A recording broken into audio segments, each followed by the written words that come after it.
Bitcoin prices are getting whacked today as the equity market sell-off hits crypto. This weekend alone saw $150 billion wiped off the value of the crypto market, with other cryptos like Ethereum also slipping into the red. Joining us now to discuss is the Strategic Funds Managing Director, Marc Lopresti. Marc, good to see you here. Are you a buyer of crypto at these levels? No, not yet. I'd like to be, but unfortunately at these levels, I'm not a buyer.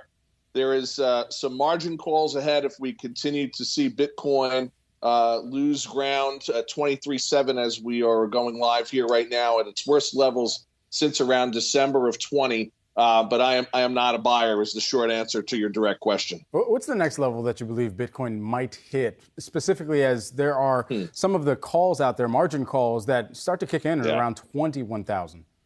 Yeah, and you're referring, of course, to Michael Saylor's a very well-known margin call at 21K for MicroStrategy. I understand that there are some other smaller players that followed on that also have margin calls and face margin calls around the 21 and a half level, even at 22. So that's what I'm worried about. I'm not so much worried about 21 just yet. I'm worried about below 23, 22.5, and then that snowball rolling down the hill. Selling begets selling, as we know, especially in margin call situations. Hey, Marc, I know you have a background in securities law, and we were talking earlier about the Celsius situation. Also, Binance has paused trading of Bitcoin. Doesn't seem to. I haven't seen anything that indicates they've started again yet.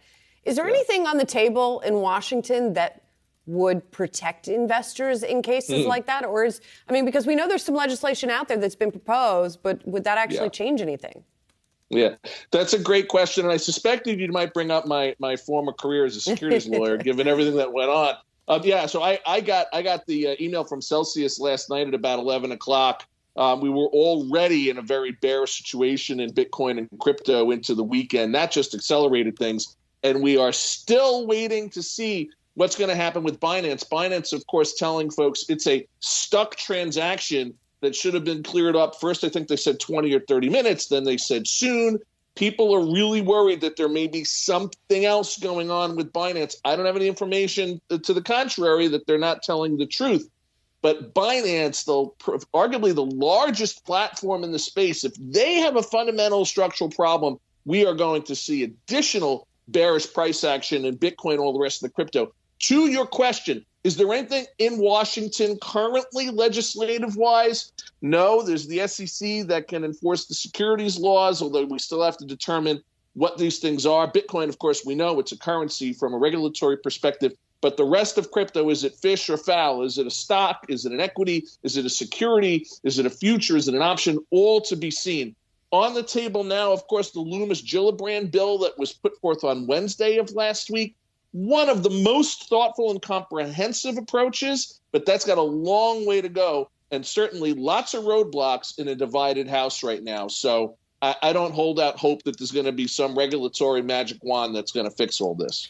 Marc, it's my understanding a lot of your investment in the space is sort of through VC investments, et cetera.